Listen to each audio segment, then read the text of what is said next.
और एक बड़ी खबर आपको बता दें, प्रधानमंत्री नरेंद्र मोदी की मां हीराबा को लेकर एक अभद्र टिप्पणी का वीडियो सामने आया है। ये बहुत बड़ी खबर है। गुजरात आम आदमी पार्टी के अध्यक्ष गोपाल इटालिया का एक नया वीडियो आया है जिसमें वो ना सिर्फ प्रधानमंत्री को फिर से नीच कहते हुए नजर आ रहे हैं बल्कि प्रधानमंत्री नरेंद्र मोदी की मां को लेकर भी वो अपशब्दों का इस्तेमाल कर रहे हैं। ये बड़ी खबर है। इसको लेकर स्मृति ईरानी, केंद्रीय मंत्री स्मृति ईरानी ने भी ट्वीट करा। एक बार वो वीडियो जो बीजेपी की तरफ से जारी किया गया है जिसमें वो अपशब्दों का इस्तेमाल कर रहे हैं प्रधानमंत्री नरेंद्र मोदी की मां को लेकर, प्रधानमंत्री नरेंद्र मोदी को लेकर। एक बार सुन लेते जल्दी से, एक बार सुना दीजिए। का आदमी यहाँ पे रोड शो कर रहा है और दिखा रहा है कि कैसे मैं पूरे देश को रहा हूँ। समझ लीजिएगा। ये वीडियो पुराना है लेकिन हम कोशिश कर रहे हैं जो नया वीडियो है वो हम आपको सुनाने, जिसमें गुजरात चुनाव में अब इसको लेकर स्मृति ईरानी का भी ट्वीट आ गया है और वो भी कह रही हैं कि हीराबा को लेकर जिस तरह के शब्दों का इस्तेमाल किया गया है गुजरात में वो पार्टी पूरी तरह से खत्म हो जाएगी। गुजरात जवाब देगा, लेकिन राजनीतिक शुचिता और मर्यादाओं को ताक पर रखते हुए प्रधानमंत्री नरेंद्र मोदी की मां हीराबा को लेकर अभद्र भाषा का इस्तेमाल किया गया। आ गई है, एक बार सुना दीजिए जल्दी से। નીચ નરેન્દ્ર મોદીની સભાનો ખર્ચો કેમ નથી માંગતા તમે? નીચ કિસ્મનો માણસ, એનો ખર્ચો માંગો. અને હીરાબા આવીને પાછા નાટકો કરે. આપણને બોલતા શરમ આવે એટલી મોટી ઉંમરના વ્યક્તિ વિશે, પણ એ લોકો નથી શરમાતા. 70 વર્ષનો મોદી થવા આવ્યો, હીરાબા પોતે 100એ પહોંચવા આવશે તોય મારા બેટા બે માંથી એક નાટકો બંધ કરતા નથી. આ નીચ નરેન્દ્ર મોદીની સભાનો ખર્ચો કેમ નથી માંગતા તમે? નીચ કિસ્મનો માણસ, એનો ખર્ચો માંગો. અને હીરાબા આવીને પાછા નાટકો કરે. આપણને બોલતા શરમ આવે એટલી મોટી ઉંમરના વ્યક્તિ વિશે, પણ એ લોકો નથી શરમાતા. 70 વર્ષનો મોદી થવા આવ્યો, હીરાબા પોતે 100એ પહોંચવા આવશે તોય મારા બેટા બે માંથી એક નાટકો બંધ करता નથી. आपने सुना, प्रधानमंत्री नरेंद्र मोदी की मां हीराबा को लेकर अभद्र टिप्पणी की गई है। गोपाल इटालिया, इससे पहले प्रधानमंत्री नरेंद्र मोदी को इन्होंने जिस शब्द का इस्तेमाल किया था, नीच कहा था। प्रधानमंत्री नरेंद्र मोदी की मां हीराबा को लेकर वो नाटक और इन शब्दों का वो इस्तेमाल कर रहे हैं। राजनीतिक शुचिता और राजनीतिक मर्यादाओं को यकीन मानिए ताक पर रख दिया गया। प्रधानमंत्री नरेंद्र मोदी की मां पर निजी हमले, गोपाल इटालिया, ये वीडियो बीजेपी की तरफ से जारी किया गया। हालांकि आपको बता दें स्मृति ईरानी की तरफ से भी ट्वीट किया गया, केंद्रीय मंत्री स्मृति ईरानी, उनकी तरफ से भी ट्वीट किया गया है कि जिस तरह की भाषा और जिस तरह के शब्दों का इस्तेमाल किया गया, आम आदमी party will be decimated in the Gujarat elections.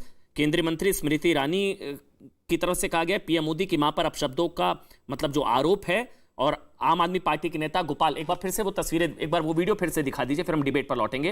ये नया वीडियो है। इससे पहले नीच शब्द का इस्तेमाल प्रधानमंत्री नरेंद्र मोदी की तरफ से प्रधानमंत्री नरेंद्र मोदी को लेकर किया था गोपाल इटालिया ने, आम आदमी पार्टी के गुजरात अध्यक्ष, और अब प्रधानमंत्री नरेंद्र मोदी की मां को लेकर ये वो पुराना वीडियो जिसमें वो गाली भी देते हुए नजर आ रहे थे। एनसीडब्ल्यू की तरफ से भी कार्रवाई की गई, उनको हिरासत में भी लिया गया। वो पुराना वीडियो और एक बार ये वो पुराना वीडियो, नया वीडियो जो है जिसमें, एक बार सुना देते हैं आपको।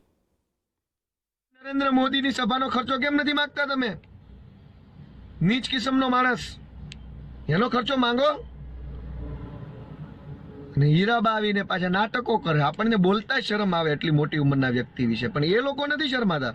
70 વર્ષનો મોદી થવા આવ્યો, હીરાબા પોતે 100એ પહોંચવા આવશે તોય મારા બેટા બે માંથી એક નાટકો બંધ करता નથી. स्तर सोचिए राजनीति का किस हद तक गिरता जा रहा है कि प्रधानमंत्री नरेंद्र मोदी की मां हीराबा के लिए इस तरह के शब्दों का इस्तेमाल, नाटक। और आपने सुना। लौटते हैं डिबेट पर। सोचिए स्विट्जरलैंड सार्वजनिक जगहों पर चेहरा ढकने यानी कि बुर्का पर 82,000 रुपए का जुर्माना लगाने की तैयारी कर रहा है। समझिएगा इस खबर को। आज आप हर जगह अलग अलग तरह से डिबेट देख रहे होंगे, लेकिन अंतर्राष्ट्रीय परिप्रेक्ष्य में समझिए। स्विट्जरलैंड में सार्वजनिक जगहों पर चेहरा ढकने पर 82,000 रुपए का जुर्माना लगाने की तैयारी हो रही है। ईरान में करीब 1 महीने से हिजाब विरोधी क्रांति चल रही है। महिलाएं अपने बाल काट रही हैं, आग में हिजाब जला रही हैं, और दूसरी ओर भारत है जहां हिजाब पहनने की मांग सुप्रीम कोर्ट तक पहुंच गई है। और यहां तो लड़ाई इस हद तक पहुंच गई है कि यह तक कहा जा रहा है कि हिजाब के आधार पर मुस्लिम बेटियों को कैरेक्टर सर्टिफिकेट बांटा जा रहा है। समाजवादी पार्टी के सांसद शफीकुर रहमान बर्क ने कहा है कि अगर हिजाब हटाया गया तो लड़कियां जो हैं वो बेपर्दा होकर घूमेंगी, इससे आवारगी बढ़ेगी। आवारगी बढ़ेगी, हिजाब हटेगा, आवारगी बढ़ेगी, हालात खराब होंगे। शफीकुर रहमान का ये वो बयान। लेकिन आज जो हुआ सुप्रीम कोर्ट के अंदर, वो एक बयान सुना देते हैं शफीकुर रहमान बर्क का, उसके बाद आगे बढ़ते हैं। लेकिन देश में महीनों से चल रहे हिजाब विवाद पर आज सुप्रीम कोर्ट का फैसला भी आया, लेकिन बटा हुआ 50-50। सुप्रीम कोर्ट के जज जस्टिस हेमंत गुप्ता ने स्कूल कॉलेज में हिजाब बैन के पक्ष में फैसला दिया। जस्टिस हेमंत गुप्ता ने हिजाब बैन पर कर्नाटक हाईकोर्ट के फैसले को सही ठहराया कि क्लासरूम में हिजाब नहीं, नो हिजाब इन क्लासरूम। जस्टिस गुप्ता ने कहा कि धर्मनिरपेक्षता सभी नागरिकों पर लागू और होती है और सवाल उठाया कि धार्मिक पहचान की चीज क्या मूल अधिकार है। जबकि जस्टिस सुधांशु धूलिया ने स्कूल में हिजाब बैन के खिलाफ फैसला दिया, याचिकाओं को स्वीकार किया। उन्होंने कहा कि हिजाब पहनना पसंद का मामला है, चॉइस का मामला है, मर्जी का मामला है।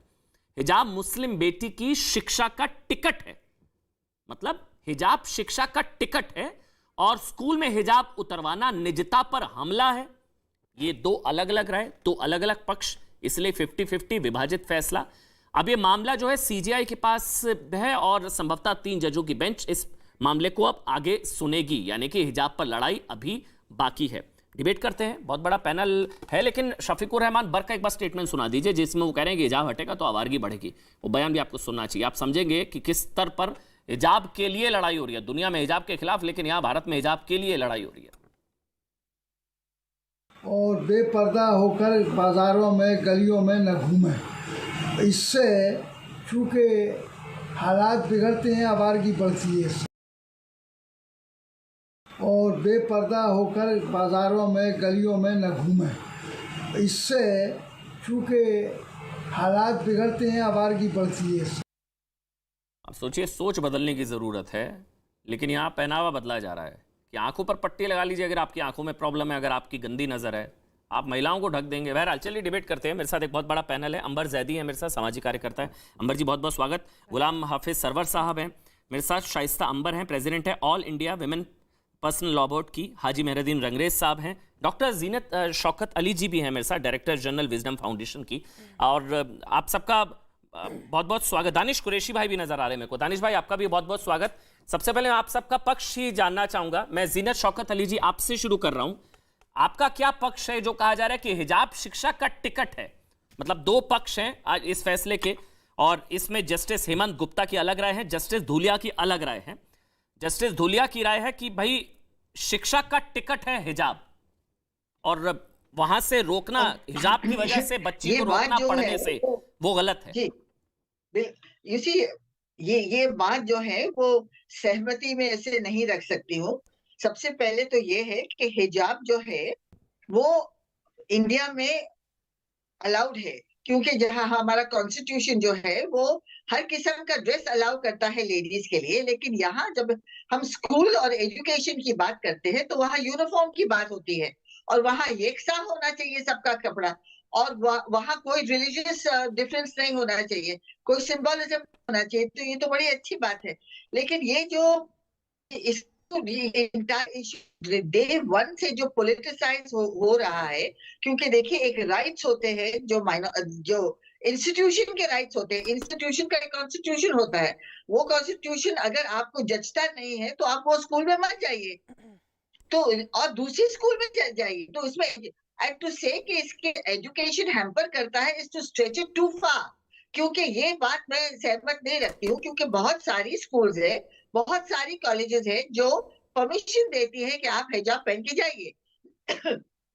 लेकिन चंद स्कूल जो है उनका एक कॉन्स्टिट्यूशन है जो कहता है कि एक यूनिफॉर्म होना चाहिए, जहां कोई भी किस्म का रिलीजियस सिंबलिज्म, या तो सैफरन नहीं हो, या तो क्रॉस नहीं हो, या तो और कोई रिलीजन का ना हो, ना तो तिलक हो, कोई चीज ना हो, ना हेड स्कार्फ हो। तो वो बात जो है वो सब बच्चे एक साथ हो जाते हैं, वन लाइन में हो जाते हैं, और उनका एजुकेशन हासिल करने का जो मकसद है वो ज्यादा मेरे ख्याल से अच्छा रहता है, क्योंकि एक दूसरे में ये सब बातें बीच में नहीं आती है रिलीजन की। ये जजमेंट जो दिया गया था हाई कोर्ट का, मेरे ख्याल से बहुत अच्छा जजमेंट था। और ये किस्म की बातें जो मैं सुन रही हूँ कि हिजाब हटा गया है तो मॉरल्स खराब हो जाएंगे, अरे भाई मर्दों की आंख पे पर्दा जो है वो मर्दों के लिए भी है कि अपने आंख नीचे करो। तो क्या सिर्फ अगर मुसलमान लड़कियां ही हिजाब पहने और दूसरी नहीं पहने और वो उनको नजर उनकी नजर अच्छी होना चाहिए, शाइस्ता किसी अंबर की भी जी, नजर अच्छी होना ठीक चाहिए। ठीक ठीक, मतलब डॉक्टर बोलने का जीनत, ये डॉक्टर जीनत, कि ये ठीक, जो आपका पक्ष, हिजाब का लफ्ज है, ठीक, जो हया का आप लफ्ज है, जस्टिस वो हेमंत मर्दों के गुप्ता लिए भी आया है। के, सिर्फ मतलब हम लोग उनका जो औरतों पक्ष के है कि बीच में क्यों कर्नाटक हाईकोर्ट का डालते हैं? फैसला सही है, तो क्लासरूम में हिजाब की कोई जगह नहीं है, ये आपका मत है। ठीक है, मैं शाइस्ता अंबर जी, मुस्लिम बेटियां क्या बिना हिजाब के नहीं पढ़ सकती? क्यों नहीं पढ़ सकती हैं? हिजाब इतना ज़रूरी नहीं है, एजुकेशन ज़्यादा ज़रूरी है।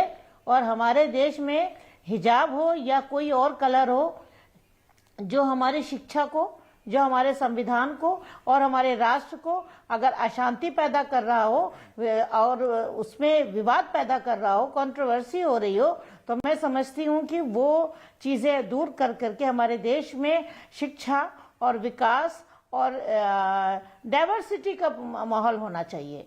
सबसे पहले हमारा राष्ट्र, हमारा संविधान है, बाद में हमारा धर्म है। हम अपने राष्ट्र और संविधान के जो हमको राइट और हमारे ड्यूटी और हमारा फ्रीडम दिया गया है, हम उसके दायरे में रह करके पढ़ते हैं, काम करते हैं। लेकिन ये और एजुकेशन बहुत मस्त नहीं, है। जो ये कहा और जा रहा है कि ये मर्जी होनी चाहिए, भाई चॉइस होनी चाहिए, क्लासरूम में हिजाब मर्जी है, चॉइस है, फिर वो देखिए, चॉइस हर जगह नहीं चल सकती है। एक डेकोरम होता है, एक यूनिफॉर्म होता है, एक ड्रेस कोड होता है। आप स्विमिंग करने जाएंगी तो क्या आप हिजाब पहनकर स्विमिंग करेंगी? हैं? ये एक ड्रेस कोड है। वकीलों का एक ड्रेस कोड है, डॉक्टर का एक ड्रेस कोड है। आप एक ड्रेस कोड को फॉलो करिए, नहीं तो आप उस संस्था से हट जाइए। आपकी वो संस्था आपसे जबरदस्ती नहीं कह रही है कि आप हमारी संस्था में आके एडमिशन लीजिए। आप अपना कॉलेज, अपना इंस्टीट्यूशन अलग खोल लीजिए। फिर नहीं, तो इसमें जो पक्ष आ रहा है वो ये है कि एजुकेशन रोक दें। उसमें जो पक्ष आ रहा है वो ये कि क्या हम ऐसे प्रतिबंध लगाकर उनके जीवन को बेहतर बना रहे हैं? हिजाब उतारने के लिए कहना उनकी निजता पर हमला है, क्लासरूम के बाहर हिजाब उतारने के लिए कहना उनकी निजता पर हमला है, और मुस्लिम बेटियों की गरिमा पर हमला है, और धर्मनिरपेक्ष शिक्षा से वंचित करना है हिजाब उतारने के लिए कहना। अंबर जैदी, मतलब मैं सवाल ले लेता हूं, ये हिजाब की जो जिद है क्लासरूम में, हिजाब के कोई खिलाफ नहीं है, लेकिन क्लासरूम में हिजाब की जिद, आपका सवाल ये है कि ये क्या मजहबी हट है या संवैधानिक हक है? ये हक है या हट है? सबसे पहले तो हम संवैधानिक हक की बात कर लेते हैं। जो लोग स्टार्टिंग से, जब से ये विवाद शुरू किया गया है, तो संवैधानिक हक यानी कि article 19 freedom of speech and expression की बात कर रहे हैं कि हिजाब एक फ्रीडम ऑफ चॉइस है। तो सबसे पहली बात तो ये कि ये कोई एब्सोल्यूट नहीं है कि आप करना है तो करना ही है, आप अपनी मर्जी से कुछ भी कर सकते हैं, उसको बदला नहीं जा सकता। तो एक तो ये बात है। और सबसे पहले अब हम आज जो वर्डिक्ट आया, जो कि स्प्लिट है, उसमें एक तरफ तो जस्टिस गुप्ता हैं जिन्होंने ये बात कही है कि हाईकोर्ट का जो वर्डिक्ट है उसका स्टेटस को मेंटेन रहेगा, लेकिन दूसरी तरफ जो जस्टिस दुलिया ने बात कही है उसको लेकर जितने भी मुस्लिम लीडरशिप है वो उनको लेकर बहुत खुशी मना रही है। आप उनके ही बयान सुनिए, एक ही जुबान में वो एक तरफ कहते हैं कि हिजाब जो है, ओवैसी जी की मैं बात करती हूं सबसे पहले। ओवैसी जी ने जस्टिस दुलिया के बयान को लेकर ये बात कही कि हिजाब को लेकर कुरान में सूरह अज़ाब में आयत में ये कहा गया है, जो कुरान में जो भी बात कही गई है वो एसेंशियल है, हमको माननी ही है। लेकिन उसके साथ साथ वो एंड में ये भी कहते हैं कि फ्रीडम ऑफ चॉइस और एक्सप्रेशन की बात करें, वो हमें जस्टिस दुलिया का बयान बहुत अच्छी बात है और हम उसकी बहुत उसका स्वागत करते हैं। तो पहले तो आप वो खुद ही नहीं डिसाइड कर पा रहे कि ये एसेंशियल टू इस्लाम है या फ्रीडम ऑफ चॉइस का मसला है। अगर फ्रीडम ऑफ चॉइस की बात है तो आप ये बताइए, जब एक अंडर एज लड़की जो स्कूल गोइंग है वो किस तरह से डिसाइड करेगी कि ये उसकी चॉइस है? और दूसरी बात, जब हम सेक्युलर इंस्टीट्यूशंस के अधिकारों की बात करते हैं, सिर्फ इंस्टीट्यूशंस ही नहीं, बहुत सारी ऐसी ऑर्गेनाइजेशंस है जहां पर ड्रेस कोड होता है, जहां पर आपको उसके हिसाब से उनके सेट रूल्स होते हैं जो हम सबको मानने पड़ते हैं। अगर आप फ्रीडम ऑफ चॉइस की हम बात करेंगे तो क्या अगर मैं पायलट हूं तो मैं बुर्का ओढ़ के प्लेन उड़ाऊंगी? तो ये सारी चीजें, या आर्मी में जाएंगे तो हमें आर्मी का ड्रेस कोड फॉलो करना पड़ेगा। ऐसे कितने ही सारे हैं जहां पर उन ऑर्गेनाइजेशंस का जो अधिकार है उस पर भी सवाल उठता है। और हम भारत की जब बात करते हैं तो भारत में अमन जो मेन स्ट्रीम एजुकेशन के स्कूल हैं उसमें ऐसे हजारों स्कूल्स हैं जहां पर हम हिजाब को देखते हैं ड्रेस कोड में। और इनफैक्ट मैं जिस जगह से आती हूँ उत्तर प्रदेश के, वहां पर एक स्कूल है, वहां पर हिंदू लड़कियां भी हिजाब लगाकर आती हैं क्योंकि वो ड्रेस कोड का हिस्सा है। आपको ड्रेस कोड मानना पड़ेगा। ये बात सही है। पक्ष ये आता है कि कुछ स्कूलों में अलाउड है, तो जहां अलाउड है वहां है, जहां यूनिफॉर्म, क्योंकि जब यूनिफॉर्म शब्द यूनिफॉर्म का मतलब है यूनिफॉर्मिटी, एग्जैक्टली यही एक समानता, तो वहां चॉइस हो ही नहीं सकती है। एग्जैक्टली अब जब यूनिफॉर्मिटी आ गया, यूनिफॉर्म शब्द का मतलब अर्थ है यूनिफॉर्म, यूनिफॉर्मिटी समानता, तो जब यूनिफॉर्म है तो चॉइस तो हो ही नहीं सकती। हर कोई अपनी अपनी चॉइस से अगर आएगा कपड़े पहनकर तो फिर वो होगा नहीं। मैं एक बार सरवर साहब का कमेंट ले लेता हूं, लेकिन उससे पहले दानिश भाई, मैं एक कमेंट आपका ले रहा हूं। दानिश कुरैशी है। दानिश भाई, क्या बिना हिजाब के बेटियां नहीं पढ़ सकती? नंबर 1। और नंबर 2, जो आज कोर्ट में भी कहा गया जस्टिस धूलिया की तरफ से कि हिजाब शिक्षा का टिकट है, क्या मुस्लिम बेटियां बिना हिजाब के नहीं पढ़ सकती हैं? दानिश कुरैशी। देखिए अमन साहब, मैं आपको सबसे पहले तो जो हमारी बहनें बैठी हैं, मैं उनको कानून का दर्स सिखा दूँ। अभी हमारी कोई बहन कह रही थी कि वो छोटी हैं, वो डिसाइड नहीं कर सकती, तो इसीलिए उनके वालिद वालिदैन जो हैं, उनके माँ बाप जो हैं, वो फैसला करते हैं। जिन परिवारों में हिजाब उनका कल्चर का या रिचुअल्स का हिस्सा है, और जो लोग इसी तहजीब में अगर पढ़ाई करने जाते हैं, तो वो उनके माता पिता का है। देखिए मैं आपको बताऊँ, इस्लाम में 2 चीज़ें हैं। ला इकरा फिद्दीन, मतलब ज़बरदस्ती नहीं हो सकती। अगर कोई नहीं पहन रहा है हिजाब तो उसको आप ज़बरदस्ती नहीं पहना सकते, तो अच्छी बात है। तो अगर कोई पहन रहा है तो उसको आप ज़बरदस्ती उतार भी नहीं सकते। याद रखिए, ये जो पूरा मामला है, इसमें उन लड़कियों की तरफ से पूरा मामला किया गया जो लोग हिजाब पहनना चाहते थे। दूसरे नंबर की हम बात करें कि ये सारा मामला खड़ा क्यों हुआ, आप मुझे ये बताइए कि अभी कोई कह रहा था यूनिफॉर्मिटी की, आप बताइए क्या सारे देश में स्कूल का एक ही ड्रेस है? नहीं है। हम आपको बताते, पंजाब पुलिस का आप देखिए तो पगड़ी पहनेगी तो उसकी खाकी कलर की पगड़ी है। अगर सिख रेजिमेंट की आर्मी में बात करेंगे तो उसकी पगड़ी मिलिट्री कलर का जो उसका यूनिफॉर्म है उस तरीके का है।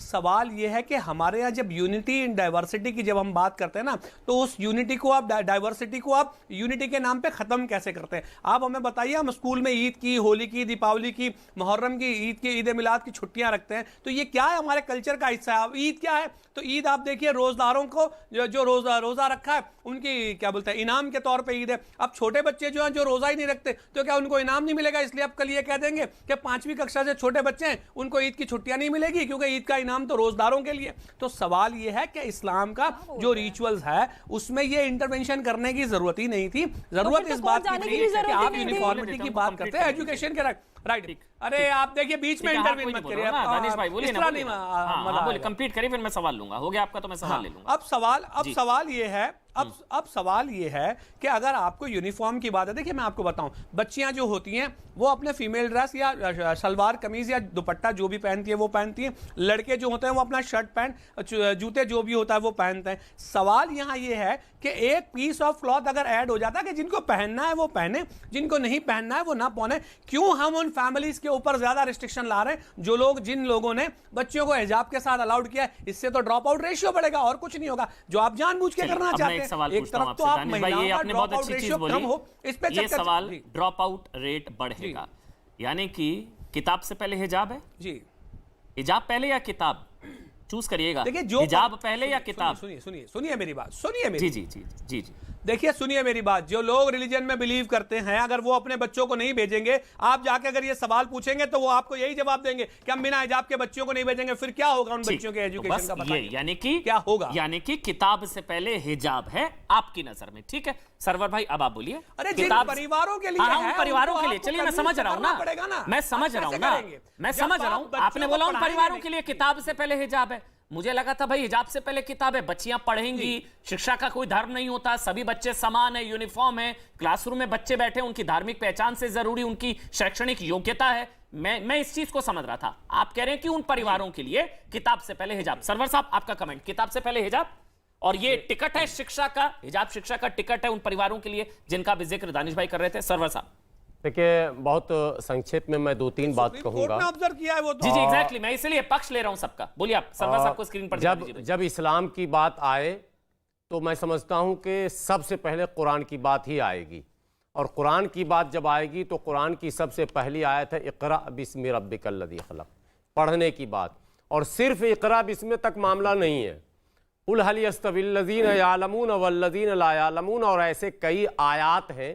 कुरान में जो हुक्म है पढ़ो का मतलब है कि ये फर्ज है, और उसके सपोर्ट में एक हदीस है तलबुल इल्म फरीज़तुन अला कुल्ले मुस्लिमिन औ मुस्लिमा, यानी मर्द औरत दोनों के लिए इल्म का हासिल करना फर्ज है। जबकि नकाब या पर्दा जो है इसको फर्ज के ज़ुमरे में नहीं रखा गया, सपोज दैट, हालांकि कोर्ट में पेश नहीं हो पाएगा क्योंकि बार बार ये बहस में बात आ रही कि एसेंशियल पार्ट है या नहीं पार्ट। और एक बात और बोल लेने दिए, फिर मैं सब जवाब बोलिए। एक बात और, इस डिबेट में कई बार हमारे मुस्लिम पैनलिस्टों ने सिख धर्म को घसीटने की कोशिश की। प्लीज प्लीज इस बात को आप याद रखिए, पगड़ी इस्लाम में भी सुन्नत है लेकिन हमने छोड़ा, टोपी सुन्नत है और 1000 ऐसी सुन्नतें हैं जिसको हमने छोड़ रखा, लेकिन सिखिज्म ने पगड़ी को अनिवार्य माना है। वो सेना में रहे, पुलिस में रहे, जहां भी रहे, वो उसको छोड़ते नहीं है। इसलिए इस डिबेट में बार बार ये उदाहरण देना कि उनको पगड़ी अलाउड है तो हमको क्यों नहीं, हमको जो चीज हमने अनिवार्य बनाया हमने पहले क्यों नहीं बनाया? अगर हम सरवर साहब आप कह रहे हैं कि हिजाब इस्लाम की एसेंशियल प्रैक्टिस नहीं है। अब मैं आ रहा हूं, मैं कहूंगा, अभी तो पूछ रहा हूं ना आपसे, पूछ रहा हूं भाई, मैं इस्लाम का जानकार नहीं हूं। क्या एसेंशियल रिलीजियस प्रैक्टिस है हिजाब इस्लाम की? आप मौलानाओं से डिबेट करते करते आधे मौलाना तो कम से कम हो ही गए। मुझे नहीं पता ये सब। पर्सनल लॉ बोर्ड को ये जिम्मेदारी है।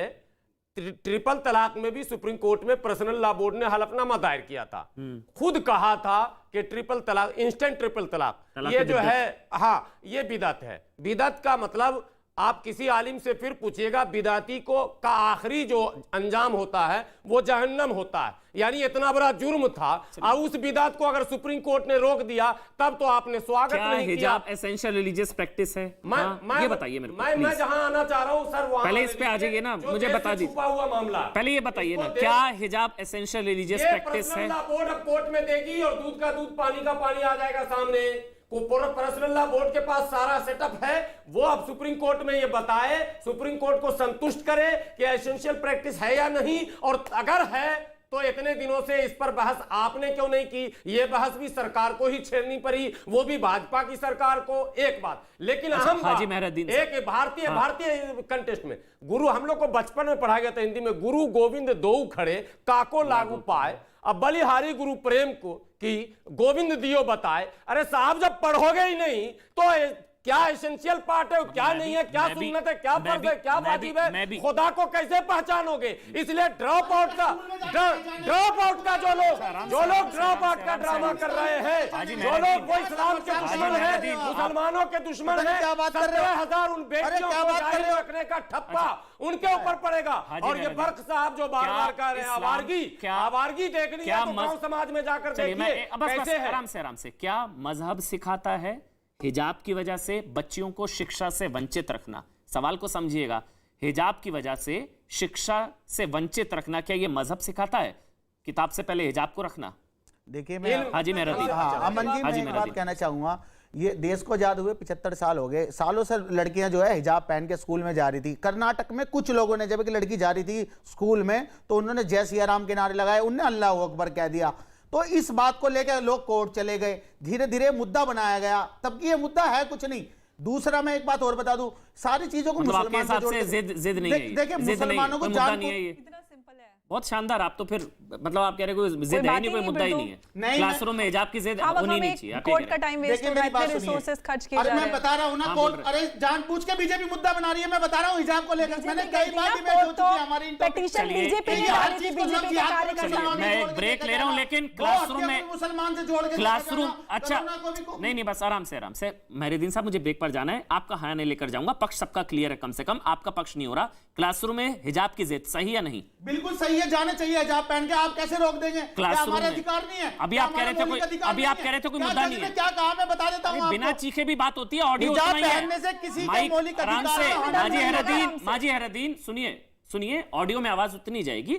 आप तो फिर अभी आप कह रहे हैं कोई मुद्दा नहीं है। अच्छा मेरी बात पूरी, अभी आप कह रहे थे कोई मुद्दा नहीं, अब आप कह रहे हैं कि वो जिद है। मैं पूरी बात तो कह लूं जब तो आप जो है सवाल करेंगे। मैंने कहा जब वहां पर कोई कड़ा पहन सकता है, कोई बिंदी लगा के जा सकता है, तो क्या लड़की क्या हिजाब नहीं पहन सकती? अगर कोई अपनी इच्छा से कोई बच्ची हिजाब पहनना चाहती है, देखिए जनरल एक्सेसरीज तक अलाउ नहीं होती है। थोड़ा सा ब्रेक ले रहा हूं, ब्रेक के बाद आप ही से शुरू कर लूंगा। हाजी मेहरुद्दीन साहब, ब्रेक की मजबूरी है, ब्रेक की मजबूरी, थोड़ा सा ब्रेक ले रहा हूं, तुरंत हाजिर होंगे, थोड़ा सा ब्रेक।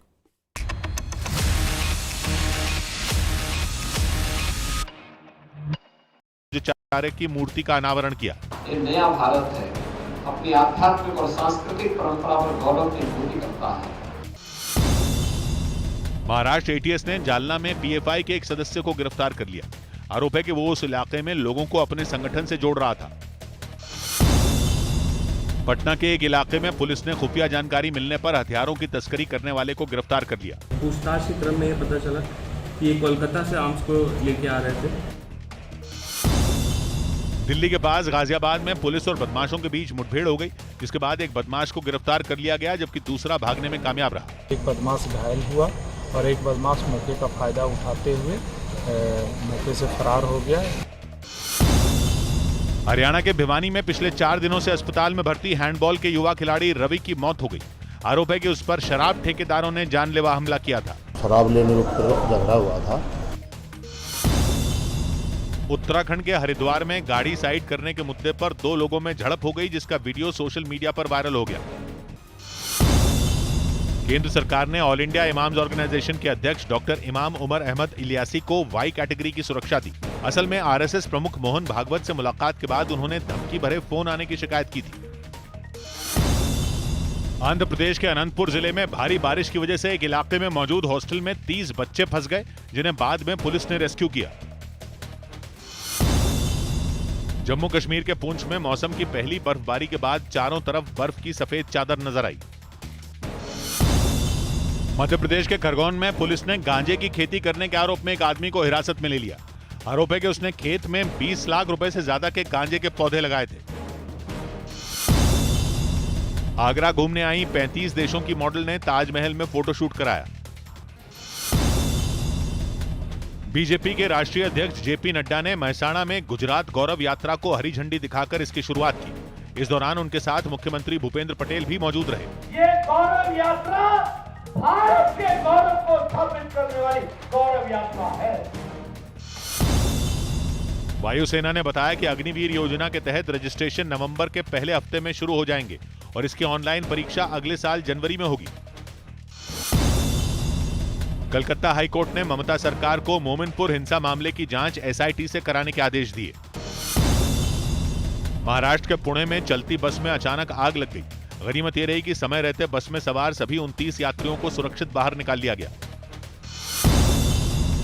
उत्तर प्रदेश के जौनपुर में बाढ़ के पानी में पुल डूबने से कई गांवों का संपर्क टूट गया। पुल डूबने की वजह से यहाँ 4 गांव के बच्चे नहीं जा पा रहे, सोचिए कितना नुकसान। कोटकपूरा गोलीकांड मामले में एसआईटी की टीम ने पंजाब के पूर्व मुख्यमंत्री प्रकाश सिंह बादल से पूछताछ की। खबर है कि थल सेना में पेट्रोल और डीजल से चलने वाली गाड़ियों को जल्द ही हटाया जाएगा और उनकी जगह इलेक्ट्रिक गाड़ियों का इस्तेमाल होगा। मध्य प्रदेश में 16 अक्टूबर को केंद्रीय गृह मंत्री अमित शाह एमबीबीएस के हिंदी पाठ्यक्रम की शुरुआत करेंगे। एमबीबीएस की पढ़ाई हिंदी में करवाने वाला मध्य प्रदेश देश का पहला राज्य बनेगा। देश के हम पहले राज्य होंगे, ये एक हमारा बड़ा सपना पूरा हो रहा है। दिल्ली के पीतमपुरा इलाके में मंदिर में चोरी के आरोपी युवक और युवती को सीसीटीवी फुटेज के आधार पर पुलिस ने गिरफ्तार कर लिया। जम्मू में 1 साल से रह रहे लोग अब वोटर लिस्ट में अपना नाम शामिल करवा सकेंगे। सरकार की ओर से इसकी अधिसूचना जारी कर दी गई। राजस्थान के उदयपुर में पुलिस ने सरकारी बस से शराब की कई बोतलें जब्त की। इसके साथ ही उसके ड्राइवर को भी हिरासत में ले लिया। 4 पेटी बियर और 18 बोतलें दारू की मिली। हरियाणा के सोनीपत में एक शराब तस्कर को गिरफ्तार कर उसकी संपत्ति पर प्रशासन ने बुलडोजर चला दिया। अवैध क्षेत्र में है और सरकारी भूमि पर कब्जा है। महाराष्ट्र के गढ़चिरौली में पुलिस ने नक्सलियों के 2 कुकर बम बरामद किए, जिन्हें बाद में नष्ट कर दिया गया।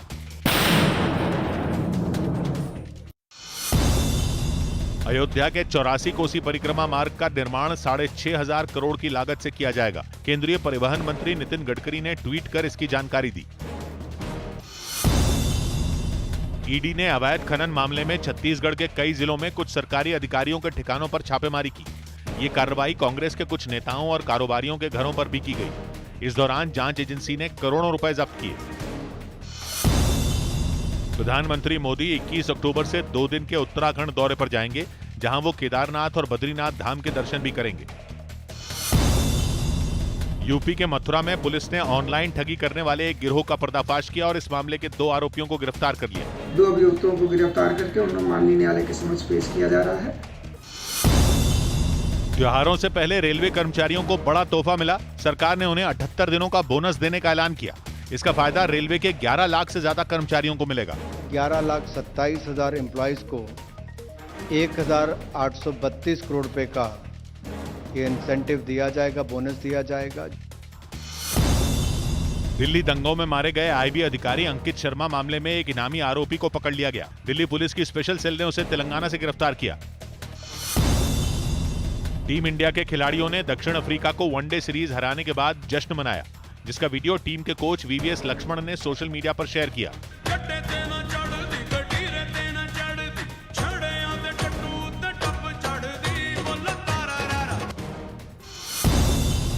पंजाब सरकार ने दिवाली, गुरु पर्व, क्रिसमस और नए साल के जश्न के लिए पटाखों पर दिशा निर्देश जारी कर दिए, जिसके तहत राज्य में सिर्फ ग्रीन पटाखे जलाने की मंजूरी दी गई। उत्तर प्रदेश के सीतापुर में भारी बारिश और फिर बांध से पानी छोड़े जाने की वजह से कई इलाकों में बाढ़ जैसे हालात बन गए, जिसके बाद एसडीआरएफ की कई टीमें तैनात कर दी गई। घाघरा नदी में पानी अपने अब तक के उच्चतम, इस सीजन के अपने उच्चतम जलस्तर पे था। दिल्ली के पास गुरुग्राम में एक मकान में जोरदार धमाका हो गया, जिसमें 2 बच्चों समेत 6 लोग घायल हो गए। बताया गया कि घर में रखे पटाखों में आग लगने से यह हादसा हुआ। शादियों में बम पटाखे बजाता था। केंद्रीय मंत्री ज्योतिरादित्य सिंधिया ने दिल्ली में उद्योग भवन के बाहर सफाई अभियान में हिस्सा लिया। राष्ट्रपति द्रौपदी मुर्मू 2 दिन के त्रिपुरा दौरे पर अगरतला पहुंची, जहां उन्होंने चाय बागान में काम करने वाली महिलाओं से मुलाकात की। अयोध्या में मुख्यमंत्री योगी आदित्यनाथ ने स्वामी रामानुजाचार्य की मूर्ति का अनावरण किया। ये नया भारत है, अपनी आध्यात्मिक और सांस्कृतिक परंपरा पर गौरव की अनुभूति करता है। महाराष्ट्र एटीएस ने जालना में पीएफआई के एक सदस्य को गिरफ्तार कर लिया। आरोप है कि वो उस इलाके में लोगों को अपने संगठन से जोड़ रहा था। पटना के एक इलाके में पुलिस ने खुफिया जानकारी मिलने पर हथियारों की तस्करी करने वाले को गिरफ्तार कर लिया। पूछताछ के क्रम में यह पता चला कि ये कोलकाता से आर्म्स को लेके आ रहे थे। दिल्ली के पास गाजियाबाद में पुलिस और बदमाशों के बीच मुठभेड़ हो गई, जिसके बाद एक बदमाश को गिरफ्तार कर लिया गया, जबकि दूसरा भागने में कामयाब रहा। एक बदमाश घायल हुआ और एक बदमाश मौके का फायदा उठाते हुए मौके से फरार हो गया। हरियाणा के भिवानी में पिछले 4 दिनों से अस्पताल में भर्ती हैंडबॉल के युवा खिलाड़ी रवि की मौत हो गई। आरोप है कि उस पर शराब ठेकेदारों ने जानलेवा हमला किया था। शराब लेने पर झगड़ा हुआ था। उत्तराखंड के हरिद्वार में गाड़ी साइड करने के मुद्दे पर 2 लोगों में झड़प हो गई, जिसका वीडियो सोशल मीडिया पर वायरल हो गया। केंद्र सरकार ने ऑल इंडिया इमाम्स ऑर्गेनाइजेशन के अध्यक्ष डॉक्टर इमाम उमर अहमद इलियासी को वाई कैटेगरी की सुरक्षा दी। असल में आरएसएस प्रमुख मोहन भागवत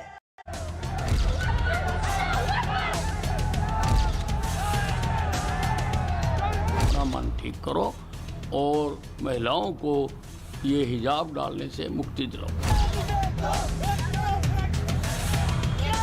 बेपर्दा होकर बाजारों में, गलियों में न घूमें।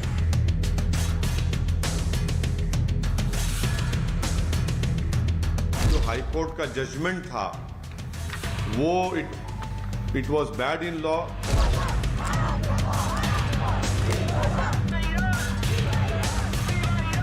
हिजाब कट्टरपंथी हिजाब पहनने के अपने मान को नहीं मानते हैं, तो हिंदू सनातन धर्मियों से भी मैं अपील करता हूं कि वो भी अपने भगवा वस्त्र बच्चों को पहनाएं, खुद भी पहने।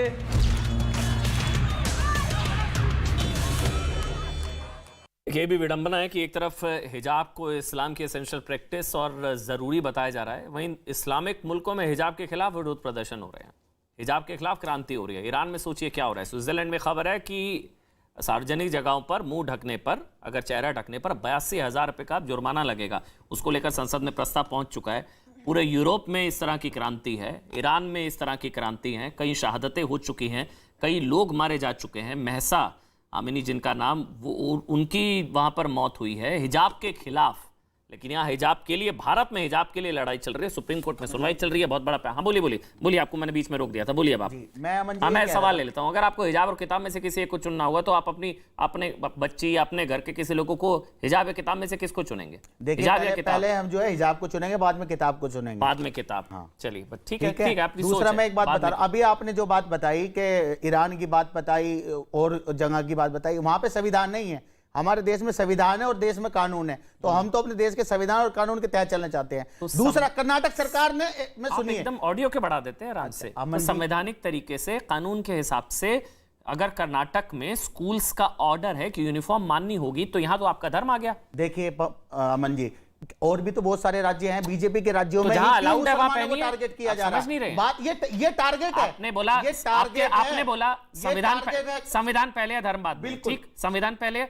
तो संवैधानिक तरीके से कर्नाटक हाईकोर्ट का आदेश अभी लागू है, नंबर 1 अंतरिम आदेश अभी लागू है, यानी कि अभी के हिसाब से क्लासरूम में हिजाब बैन है। तो बोलिए, क्लासरूम में जब तक हिजाब बैन है, बच्चे स्कूल में जाएं, बोल दीजिए। नहीं सुनिए, नहीं, हाँ मैं वही तो बता रहा हूँ, सुनिए तो। अच्छा ये बताइए, जब कोई टीका लगा के और कड़ा पहन के जा सकती है कोई बच्ची, टीका तो लगाने से, कड़ा पहनने से नहीं, वो ये मुद्दा जानबूझ के बनाया जा रहा है। अमन जी, मैं बार-बार आपको बता रहा हूँ, क्या बीजेपी राज्यों में क्यों बनाया जा रहा? ये मुद्दा और राज्यों में तो नहीं है, कहीं पर भी, कहीं पर कोई वो नहीं है। सरकार ने जो काम किया, बनते हैं जब आप पढ़ते हैं। आप कह दीजिए मुद्दा ही नहीं है, ना जाए क्लासरूम में हिजाब की जिद गलत है, मुद्दा खत्म। नहीं, क्यों नहीं जाएंगे हिजाब से? मुद्दा आप बना रहे हैं। अरे हमारे आप बना रहे हैं। अरे हम अपनी बेटियों को अल्लाह के रसूल की जैसे बनाने, उनकी बेटियों के जैसे बनाना चाहते हैं, तो हम तो पहनेंगे हिजाब। जिन्हें हमारे से दिक्कत है, तो बच्चियों के अधिकार का मामला है, ये तो बच्चियों के अधिकार का मामला है, ये तो महिला अधिकार का मामला है, मुस्लिम बेटियों के शिक्षा के अधिकार का मामला है कि अगर कोई सोचिए क्लासरूम में हिजाब के खिलाफ कोई नहीं है, ऐसी जिद है कि पढ़ाई छोड़ दो, हिजाब ना छोड़ो, मतलब पढ़ाई जाए तो जाए, हिजाब ना जाने पाए, किताब से पहले हिजाब। ये सोच क्या? सुनिए ना, ये सोच, हिजाब भी जरूरी है, किताब भी जरूरी है। नहीं, अब अगर चूज करना पड़ेगा, कर्नाटक हाईकोर्ट के फैसला भी अंतरिम आदेश उसी का है, तो बताइए किसको चूज करेंगे? देखिए, फिर तो हम कानून की जो बात होगी उसको फॉलो करेंगे। तो फिर बोलिए, जो कानून फैसला देगा, हमने 4 बार पलटी मार चुके हैं सुप्रीम कोर्ट का फैसला को मानेंगे। इसका मतलब क्लासरूम में हिजाब की जिद अभी के हिसाब से गलत। देखिए, जब तक कोर्ट का निर्णय नहीं आता तब तक गलत, तब तक स्कूल नहीं गलत नहीं। हम कोर्ट का सम्मान करेंगे, हम बार-बार कह रहे हैं, कोर्ट का सम्मान और देश के कानून का सम्मान करना चाहते हैं। कंफ्यूज है। मेरा सवाल ये है, अभी के हिसाब से चूंकि कर्नाटक हाई कोर्ट का अंतरिम आदेश लागू है, नंबर 1 आप जानते हैं, बिल्कुल, तो इसका मतलब अभी के हिसाब से आप संविधान को मानते होंगे, संविधान सबसे ऊपर है, आप लोग कहते हैं ना, बिल्कुल। तो अभी के हिसाब से स्कूल्स में हिजाब की जिद जो लोग कर रहे हैं वो गलत है? देखिए, वो गलत नहीं है, मैं फिर बार-बार कह रहा हूं। क्यों? जब कर्नाटक हाई कोर्ट का संविधान सबसे ऊपर, अरे वहां के कुछ लोगों ने अगर आपत्ति दर्ज करा दी तो सरकार कोर्ट पहुंच गई, वो गलत, कुछ लोगों की आपत्ति की वजह से। अच्छा, आप पूरे समाज को जो है डिनाई कर देंगे, आप हमारे मौलिक अधिकारों को खत्म कर देंगे। मौलिक नहीं, हमारे मौलिक अधिकारों को खत्म कर देंगे। एक मिनट पहले शाइस्ता अंबर, फिर सरवर भाई आपके पास आऊंगा और दानिश भाई आपके पास भी आऊंगा। शाइस्ता अंबर, किताब और हिजाब में से एक को चुनना पड़े तो यहाँ 2 मेहमान हैं, दानिश कुरैशी जी और हाजी मेहरुद्दीन, दोनों का पक्ष है कि वो परिवार शायद हिजाब को पहले चुनेंगे और किताब जाए तो जाए, हिजाब ना जाने पाए। ये सोच सही है क्या शाइस्ता अंबर? देखिए, आप मेरी बात को बहुत से सुनिएगा। हम किसी कोई बात में ना डिस्टर्ब करते ना बीच में दखल देते हैं। हम 2-3 पॉइंट रख रहे हैं। आयक साहब कह रहे हैं कि हिजाब जरूरी है, किताब नहीं, तो फिर इसका मतलब है कि कुरान पाक की उन आयतों को ये फॉलो ही नहीं कर रहे हैं जहाँ पे इक़रा बिस्म और इल्म सीखने के लिए सबसे पहले हिदायत है। तो कुरान पाक में पहली हिदायत, और अल्लाह पाक ने पहले ही हुजूर पाक सल्लल्लाहु अलैहि वसल्लम के बाद जो पहली वही आई थी वो इक़रा बिस्म रब्बिकल लज़ी, यानी कलम और कागज, यानी इल्म सीखो, कलम और कागज से दोस्ती करो, कलम और कागज को इल्म का मशाल बनाओ। ये तो मजहब नहीं सिखाता ना महिलाओं को बीच में बोलना, गलत बात है, ये भी मजहब सिखाता है, गलत बात है। आप पूरी बात सुनिए, अच्छा नहीं लगता, हमें गलत बात है, गलत बात है, रोक दिया। आप मर्यादा में रहिए। शाइस्ता जी आप बोलिए, आप मर्यादा में रहिए। हाँ बोलिए, आप बोलिए, मैंने रोक दिया, बोलिए आप, कोई बीच में नहीं बोलेगा। इसके अलावा हमारे देश का संविधान, हमारे देश का संविधान, हमारे देश की लोकतंत्र, ये सभी धर्म के मानने वालों का रिस्पेक्ट करती है। और जो आज फैसला नहीं आया उसके पीछे एक बहुत ही प्रशंसनीय और सराहनीय कदम मैं मानती हूँ सर्वोच्च न्यायालय का, कि आज के हमारे सर्वोच्च न्यायालय के माननीय आदरणीय न्यायाधीश इतनी बहस के बावजूद फैसला नहीं दे रहे हैं, क्योंकि उनके ऊपर एक संवैधानिक जिम्मेदारी है और संविधान धर्म निरपेक्षता को श्रेष्ठ मानता है, प्रथम मानता है। इसीलिए किसी की धर्म की आस्था को चोट ना पहुंचे और बच्चियां एजुकेशन के लिए आगे बढ़ें, इसलिए फैसले को बड़ी बेंच के हवाले किया गया है। हमारे देश के न्यायाधीशों पे बड़ी जिम्मेदारी है, संवैधानिक जिम्मेदारी है। हम लोग नागरिक लोग इतना नहीं समझ पाएंगे जितना हमारे देश के सर्वोच्च न्यायालय के माननीय न्यायाधीश समझते हैं कि देश में किस तरह हमारा संविधान आजाद हो और लोग आजाद हो, लोकतंत्र तरीके से सबको शिक्षा मिले, उनको अधिकार मिले, उनको आजादी मिले। हम लोग लड़ रहे हैं, शर्म आती है, हम लोग हिजाब को लेकर लड़ रहे हैं। सनातन धर्म हो चाहे इस्लाम हो, सनातन धर्म हो चाहे इस्लाम हो, पहले शांति और प्यार और आपसी सौहार्द को और इंसानियत को पहले माना है। ना नमाज है, ना कुरान शरीफ, ना इबादत, उसको पहले ये रखा है कि पहले दिल जोड़ो, पहले इंसानियत की हिफाजत करो। पहले जब हम लोग एक दूसरे का दिल जोड़ेंगे तब हमारे लिए संविधान भी है और कुरान शरीफ और सनातन धर्म की शिक्षा को जो फॉलो नहीं कर रहे हैं वो गलत कर रहे हैं। आपको इतना तमीज के बात आप क्या पता नहीं कौन से ये तो आपका मजहब नहीं सिखाता ना बीच में बोलना। अगर बच्ची खुद अगर वो हिजाब पहनना चाहती है तो उसमें किसी को ऐतराज क्या होना चाहिए? किसने मना किया है? किसने मना किया है? किसने मना किया है? हिजाब उतरवा देंगे क्लासरूम में नियम होते हैं ना कुछ। अरे भाई एक बात बताइए, क्लासरूम में क्यों नहीं जा सकती बच्ची? भाई कुछ नियम होते हैं ना, जैसे आप मेरी डिबेट में आए, मेरे स्टूडियो में डिबेट में आए ना, यहाँ के कुछ नियम है, आप उसका पालन कर रहे हैं ना, या कहेंगे मेरा धर्म मैं ये बड़ा है तो अमन जी मैंने एक बात बता के आपको समझिए ना, नहीं आप समझ रहे हैं इस चीज को, नियम है ना, यूनिफॉर्म है ना, यूनिफॉर्मिटी है ना, जिद नहीं हो सकती ना, ये संवैधानिक हक है या मजहबी हक है। पूरी दुनिया में इस्लामिक मतलब मुस्लिम कंट्रीज में हिजाब के खिलाफ आंदोलन हो रहा है, हिजाब जलाए जा रहे हैं, यहाँ हिजाब के लिए देश जलाया जा रहा है, आपस में लड़ना है हिजाब के लिए। उन देशों में जो देश हैं उनमें जो है संविधान नहीं है अमन जी, इस देश में संविधान है और कानून है, वहां पर नहीं है। वहां पर यहाँ ये लोकतांत्रिक देश है भारत हमारा, वहां पर लोगों की हुकूमत चल रही है, वो तो हाजी मेहरादीन एक मैं आपसे संवाद करता हूँ। आप कह रहे हैं बच्चियों की चॉइस का मामला है, ठीक है जी, मर्जी, बच्चियों की चॉइस का मामला है, बच्चियों की चॉइस का मामला है ना जी हाँ। तो फिर मदरसे में भी एक यूनिफॉर्म है आपकी, वहां पर जो बच्चियां हैं क्या उनकी चॉइस चलेगी? वो स्कर्ट या जीन्स में आ सकती हैं? नहीं आ सकती। फिर वहां चॉइस कहां चलेगी? तो देखो ये हंसने वाली कोई बात नहीं, चॉइस कहां चलेगी? ये हमारा इस्लाम की बात है, चॉइस किसी को भी कोई हस्तक्षेप करने वाली है जो बात आप कर रही है ना अंबर जी, आप जो हंस रही है हिजाब से यहाँ पर भी चॉइस आपकी चलेगी और वहां पर भी चॉइस अभी आपने बोला देखिए बच्चों की चॉइस है। मेरा सवाल को समझिएगा, मुझे लगा आपको वाकई मुस्लिम बच्चों की चॉइस की चिंता है, मुझे बहुत अच्छा लगा आपको मुस्लिम बच्चों की चॉइस की चिंता है। मस्जिदों में एंट्री में उनकी चॉइस नहीं चलती ना, शायद अगर मैं गलत नहीं हूं। देखिए मैं मस्जिदों में एंट्री में बच्चों की चॉइस नहीं चलती है, तलाक बिद्दत में उनकी चॉइस नहीं चलती है, हलाला में उनकी चॉइस नहीं चलती है, पॉलीगैमी में उनकी चॉइस नहीं चलती है। समझिए सवाल को समझिए ना, पॉलीगैमी में उनकी चॉइस चलती है, चलती है ना, पॉलीगैमी में उनकी चॉइस चलती है, तब आपको चिंता नहीं होती। मस्जिदों में एंट्री में उनकी चॉइस नहीं चलती है और मतलब हलाला में उनकी चॉइस नहीं, तलाक बिद्दत में उनकी चॉइस नहीं चलती ना चॉइस। यहां उनकी चॉइस की आपको चिंता है, डबल स्टैंडर्ड है सर, इसीलिए मैं आपको समझा रहा हूं। बच्चों की मामला नहीं है, ये सोच का मामला है। क्लासरूम में हिजाब यूनिफॉर्म का मामला है sir, it's not against any religion. अगर यूनिफॉर्म मैं मानता हूं, दानिश भाई आ रहा हूं, आप यूनिफॉर्म की बात कर रहे हैं, यूनिफॉर्म में अगर रंग की कैप की इजाजत है, अगर कलर की इजाजत होती है कैप की, तो हिजाब की क्यों नहीं होनी चाहिए? ये सब चीजें जो है कोर्ट कह रही, मैं नहीं कह रहा ये बात, कोर्ट के जज ने कही है बातें सारी।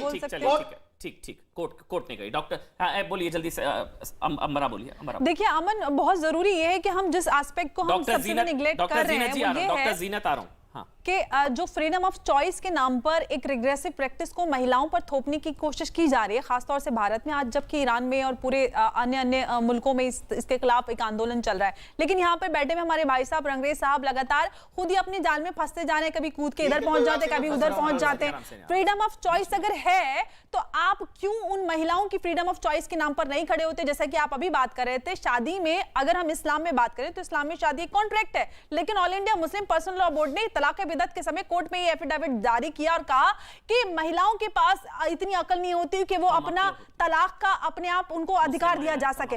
तो वो औरतें कम होती हैं उनको शादी में, जबकि इस्लाम के हिसाब से कॉन्ट्रैक्ट है, तो कॉन्ट्रैक्ट में तो दोनों पार्टीज इक्वल होती हैं, वो अपनी टर्म्स रख सकती हैं। महिलाओं के अधिकार के लिए कभी सड़कों पे नहीं उतरे। आज भी तलाक हसन को जो वायलेशन कर रहे हैं, महिलाओं को घर से निकाल रहे हैं उसका वायलेशन करके, ये लोग कभी उनके अधिकार के लिए निकल आते। आप पढ़ाई की बात करते हैं महिलाओं की, 17,000 बच्चियां आज स्कूल से ड्रॉप आउट कर चुकी हैं। आप लोगों ने किसी से आज तक ये अपील नहीं है और दानिश, एक मिनट मेरे कान पे चिल्लाने से आपका पॉइंट हाजी मेहरादीन, मैं फिर पूछ रहा हूँ, ये तो नहीं सिखाता ना आपका मजहब, बीच में क्यों बोलते हैं आप? अपनी टर्न पर बोलिए कि सब कितने शालीनता से डिबेट कर रहे हैं। सरवर साहब भी वेट कर रहे हैं, दानिश भाई भी वेट कर रहे हैं, डॉक्टर जीनत और दानिश भाई मैं आपके पास आ रहा हूं, लेकिन पहले दानिश कुरैशी आपके पास, फिर डॉक्टर जीनत मैं आपके पास आऊंगा।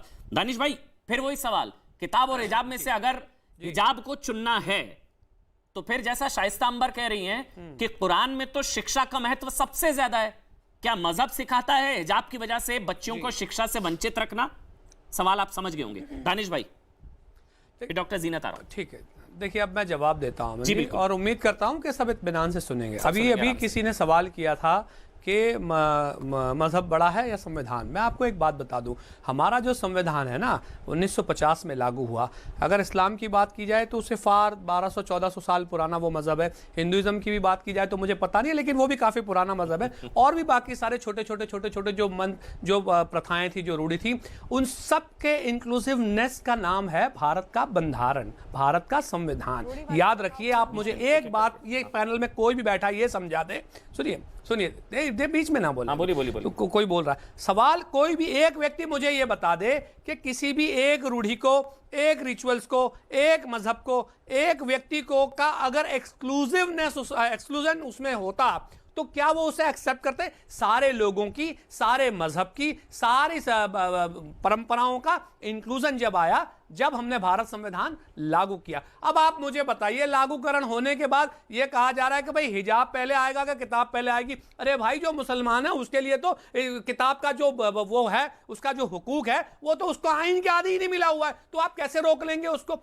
दूसरे नंबर की बात, अंबर बहन अभी कह रही थी कि भाई ये थोपा जा रहा है। मेरी बहन, आप समझिए, ये पिटिशन उन बहनों ने की है जो खुद पहनना चाहती हैं। तो जो पहनना चाहती हैं, आप उनको क्यों जबरन रोक रही हैं? मुझे तो जितना बहुत ज्यादा इल्म तो नहीं है इस्लाम का, लेकिन जितना मैं जानता हूं, आप जबरन किसी को रोक भी नहीं सकते, क्योंकि इस्लाम जबरदस्ती तो थोपा जाएगा नहीं। अब अगर किसी को नहीं पहनना है, सुनिए अमन, एक सवाल पूछ लेता हूं आपसे। जी, बिल्कुल सही बात है कि संविधान जो है राइट टू रिलीजन देता है, धार्मिक स्वतंत्रता का अधिकार देता है, आपने बिल्कुल ठीक कहा। लेकिन अगर कुछ धार्मिक परंपराएं संविधान सम्मत ना हो, मैं आपको उदाहरण दे सकता हूं, कहीं पॉलीगैमी से लेकर हलाला से लेकर तलाक बिद्दत भी उसमें था, जिसमें संविधान में जो अधिकार दिए उनका उल्लंघन होता है, जैसे महिला अधिकार का राइट टू, मतलब ये, तो क्या अगर कुछ धार्मिक प्रथाएं संविधान सम्मत ना हो तो संविधान ऊपर है या वो धार्मिक प्रथाएं ऊपर? देखिए, मैं आपको सीधी से बात समझा दूं। अमन, जो आप पूछ रहे हैं ना, मैं उसका जवाब दूं।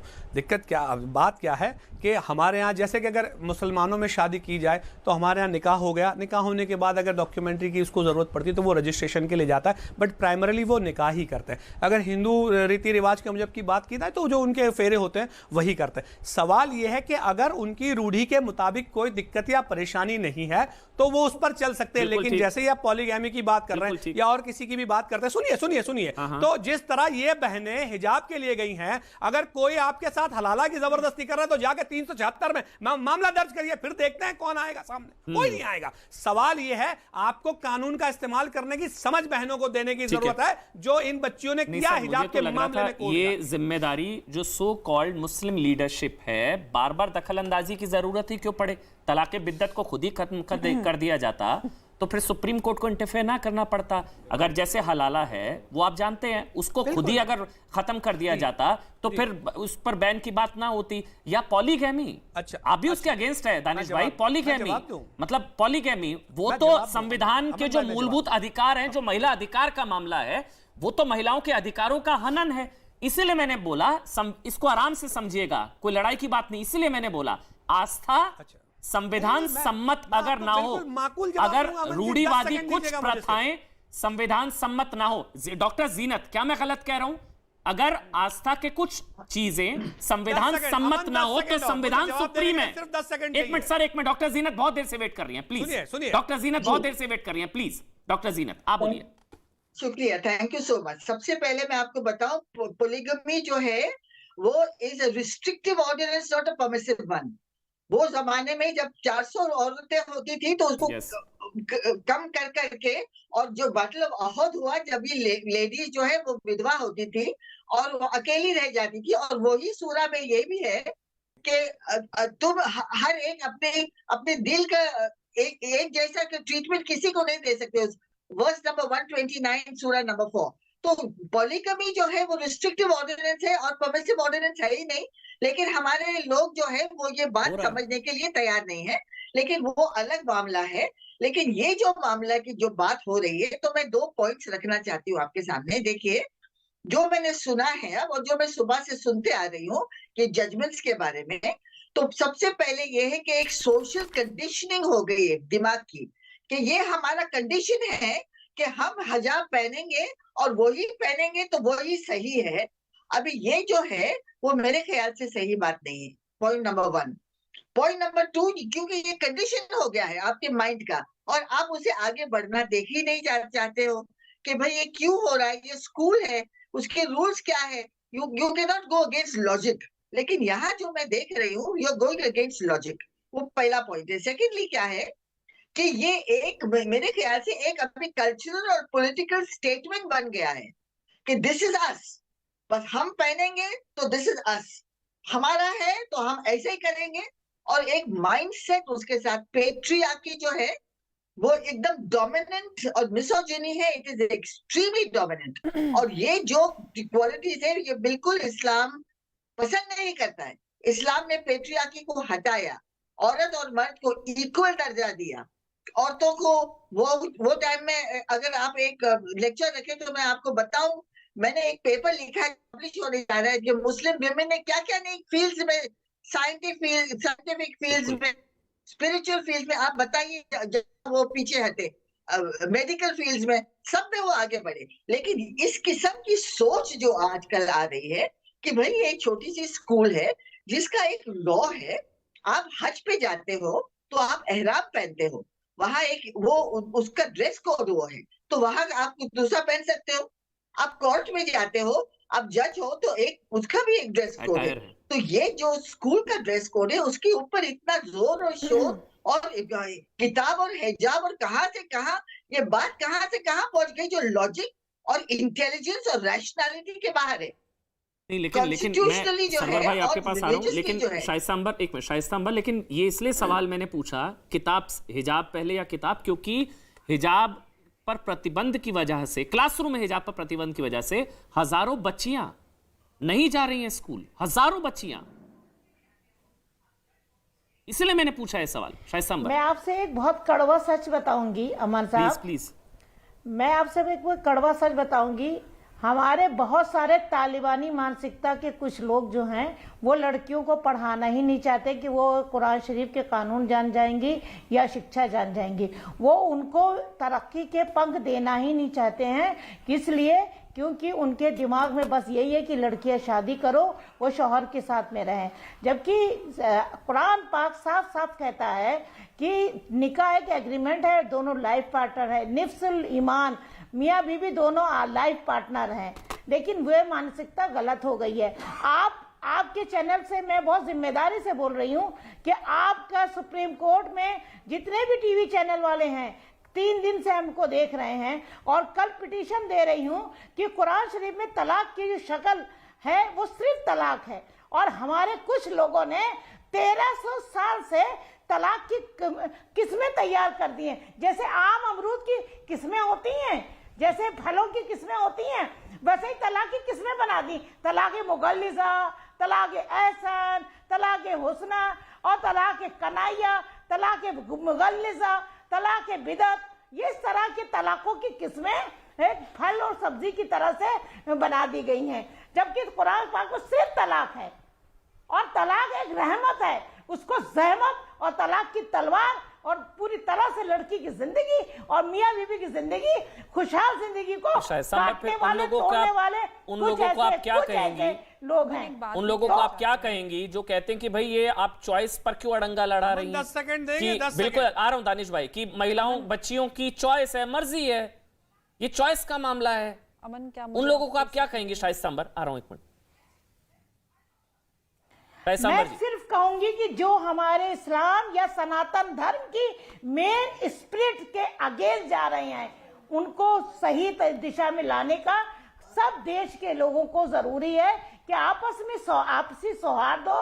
स्वामी विवेकानंद जी की उस उपदेश और उस निर्देश और इस शिक्षा का पालन करें कि स्वामी विवेकानंद जी ने कहा था, वो सनातन धर्म के विश्व गुरु हैं। पूरी दुनिया में आज तक कोई ऐसा स्वामी विवेकानंद जी जैसा कोई पैदा नहीं हुआ संत जो कह रहा है कि हमारे देश, हमारी मातृभूमि में दो आंखें हैं, एक हिंदू एक मुस्लिम। अगर हमारी मातृभूमि की एक आंख को चोट पहुंचेगी तो दूसरा आंख रोएगी। तो सनातन धर्म और इस्लाम का धर्म एक मोहब्बत और प्यार, आपसी सौहार्द की टीचिंग देता है, शिक्षा देता है, ना कि अपना अपना धर्म चिल्ला करके तालिबानी मानसिकता की तरह से कट्टर होकर औरतें कुर्बान की जा रही हैं, औरतें भी परेशान हो रही हैं, बेटियां कुर्बान हो रही हैं। ये लड़कियों को, लड़कों को सियासत कर दिया है, राजनीतिकरण कर दिया है, हिजाब और भगवाकरण करके। लेकिन सरवर साहब जो चीज का है कि हमारे हिजाब देश की लड़ाई, असल स्पिरिट ये नहीं है। हमारे देश के असल स्पिरिट हमारा संविधान है, हमारा राष्ट्र हित है, हमारा देश हित है।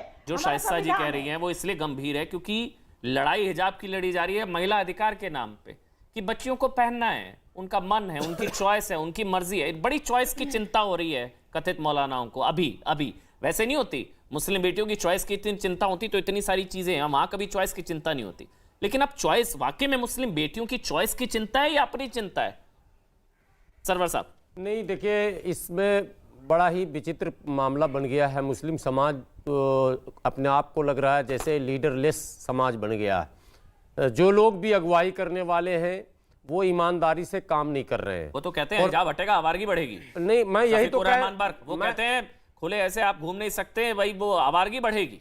अरे आवारगी बढ़ेगी, जिसकी नजर में प्रॉब्लम है उसको वो चश्मा लगाएगा, उसका इलाज करिए। बच्चियों को थोड़ी ना ढक देंगे। अभी शाइस्ता बहन कह रही थी, मतलब कोई चोरा चक्का बाहर घूम रहा है, अगर वो कोई मर्डरर बाहर घूम रहा है तो हम घर में बैठ जाएंगे, उसको अंदर करेंगे ना भाई। बिल्कुल, मैं यही कह रहा हूं। नजर का दोष है तो उनको ढकेंगे। जो परसेप्शन इस्लाम के बारे में दिया गया कि मर्द जो है वो एकदम मालिको मुख्तार है और औरत गुलाम है, बिल्कुल इस्लाम में ऐसा नहीं है, कहीं नहीं है। इसकी तशरीह और तस्वीर दोनों गलत पेश की गई है। वो चाहे किसी भी मैटर में बार बार तलाक का नाम आ जाता है। मैं अब अभी हिजाब पर ही आप बात करें तो जहां पर्दे का अगर कहा गया कि मोहम्मद सल्लल्लाहु अलैहि वसल्लम हुक्म अल्लाह ने दिया कि अपनी औरतों को कहो कि जब वो बाहर निकलें तो सर पर चादर रख लिया करें, तो मर्दों के बारे में भी बेशुमार अहकाम है कि वो भी अपने निगाहों को झुका कर रखें, अपना रिश्ते का ख्याल रखें और महरम औरतों का ख्याल रखें, कहाँ माँ का ख्याल रखें। तमाम तर जिम्मेदारियां दोनों तरफ दी गई हैं। तो आप किसी पर्टिकुलर सिर्फ औरत करके आप औरत को कटघरे में ला रहे, अपने आप को सुप्रीम बॉस बन के घूम रहे हैं, ऐसा इस्लाम ने नहीं कहा। एक बात आखिरी में, अभी अंबर बहन ने सनातन धर्म हिंदुत्व की बात की, सारा पैनलिस्ट सर पढ़ा लिखा है। मैं अब कह रहा हूं जहां इस्लाम को आप पेश करते हैं, जरा सा मीसाक मदीना भी पेश किया कीजिए और जरा सा सुलह हुदैबिया पे पेश किया कीजिए, सारा मसला हल हो जाएगा। अंबर अब आप बोलिए। सारी पाबंदियां महिलाओं के लिए थोड़ी मैं एक इंपॉर्टेंट बात कहना चाह रही हूं क्योंकि आज जो महिलाओं के अधिकारों की बात हो रही है, आज सुप्रीम कोर्ट में एक सबसे पहला जो कोर्ट में केस था वो हमारी याचिका थी यूनिफॉर्म सिविल कोड को लेकर, जो महिलाओं के अधिकारों की बात आ रही है। आर्टिकल 44 डायरेक्टिव प्रिंसिपल जो कहता है कि इस देश में सबको समान अधिकार होने चाहिए, हर एक नागरिक को समान अधिकार सुनिश्चित करता है हमारा देश का संविधान। लेकिन भारत की मुस्लिम महिलाओं को उनके मजहब के नाम पर उनके ऊपर पर्सनल लॉज उनके ऊपर लादे हुए, जिसमें उनके समान अधिकारों से उनको वंचित रखा जाता है। फिर बात आ जाती है कि यह हमारा अकीदा है, मजहब है। मजहब हो सकता है कि आपको निकाह कैसे करना है, लेकिन लेकिन किस तरह से उस औरत को तलाक देनी है ये मजहब नहीं है, ये महिला अधिकार है, ये मानव अधिकार है। और ऐसे अनगिनत अधिकार, चाहे गोद लेने की बात हो, चाहे जायदाद का हिस्सा हो, चाहे उनकी मेंटेनेंस की बात हो, चाहे उनकी मेहर की बात हो, ऐसे कितने अधिकार हैं जिनसे महिलाओं के अधिकारों को वंचित किया जा रहा है, लेकिन उसकी कोई बात ही नहीं करता, ना उस पर कोई बहस हो रही है। 20 सेकंड आपको वाइंड अप करना है जल्दी से। दानिश कुरैशी, दानिश भाई 20 सेकंड्स। जी देखिए, सबसे पहली बात तो मैं आपको कहूं कि हमारे यहाँ जो महतरमा बैठी थी वो बात चल रही थी हिजाब पे और ले आई सनातन धर्म पे और इस्लाम धर्म पे। छोड़िए उसको, मैं अभी पैनल पे जो बैठे हैं उनसे पूछना चाहता हूं, मुझे 10 नाम ऐसे बता दीजिए जिनके साथ में पॉलीगैमी का मामला हुआ हो, या 10 नाम ऐसे बता दीजिए जिनके साथ में हलाला का इश्यू हो, बता दीजिए आप, बताइए। मैं भी तो अंबर जी आप बता दीजिए, मैं भी सुन लूं भाई, सुन लो, बोलिए ना आप, बोलिए। बहुत धन्यवाद, 100 बात की एक बात, बहुत धन्यवाद।